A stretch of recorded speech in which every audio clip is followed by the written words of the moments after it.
There are things I like about my job and things I don't. And today we're diving into one of the things I don't. I'm talking about Harry Potter and the Sorcerer's Stone on Game Boy Color. Harry Potter and the Sorcerer's Stone is an RPG developed by Griptonite Games and published by Electronic Arts. It was released for the Game Boy Color worldwide on November 16, 2001, playing it towards alongside the Feast of Movies starring Daniel Radcliffe. It's a coach based off the popular book series written by J.K. Rowling. I hate role-playing games on a good day, but this game takes everything I hate about role-playing games and maximizes them. I can't prolong it anymore. Time to whip off the band-aid, that is, Harry Potter and the Sorcerer's Stone. The game starts off with you picking your language and the various credits before taking you to the title screen.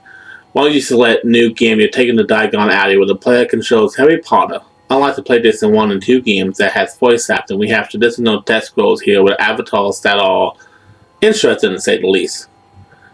After you get your wand, I would highly recommend exploring the town and buying items you need before the first dungeon. Then go to Gringotts Banks and enter the tunnel with various foes.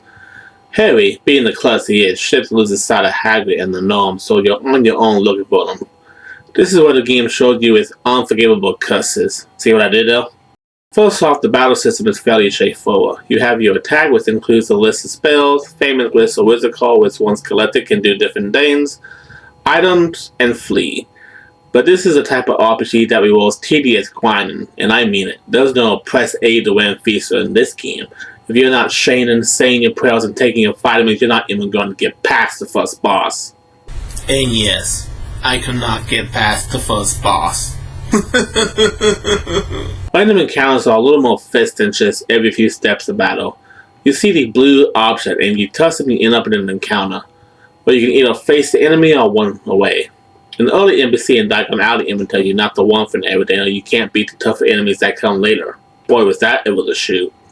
The first boss is some giant rat with 2 smaller creatures that fights with it. The 2 smaller creatures can't really do shit to you, but the giant rat can do a lot of damage if you're a lower level. You either need to grind and level up, which could take hours, or have a lot of food items that act as potions and shots to replenish HP and MP. Leveling up almost automatically replenishes health and magic points. I think to showcase some type of mercy for the game difficulty, when you die you just automatically end up back in the Diagon Alley shop where a wizard will heal you free of shards. From there you're back in the town, so on the off chance you didn't explode beforehand, you can do so now. Then return to the first dungeon and try your luck. So what if I can't get past the first boss? This game is horrible. Yeah, it makes me want to say an angry video game nerd line. What's a good AVGN line for this piece of shunk? Yeah, I'd rather puke out diarrhea and shit out vomit than play another horrible second. That tease it. What's the story? Well, that's simple. It follows the story of the book and movie, though it seemed to be more true to the book than even the movie. This was also the case for the PS1 and PS2 version of the game, which are very different games to the Game Boy Color version.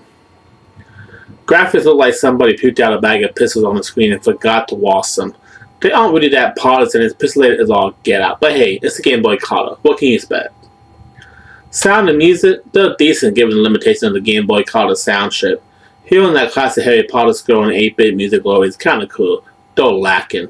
The game doesn't really have any memorable shots that really makes the gameplay or anything pop. Flaws? Basically it has a steep learning curve. If you're not grinding, exploring the towns, talking to NPCs and buying or collecting items and spells, or figuring out the damn famous wizard and wizard call systems, then I'm sorry. You're not going to get anywhere in this game. You'll be like me, forever shamed and damned to see the first boss again, and again, and again, and never even step foot in Hogwarts.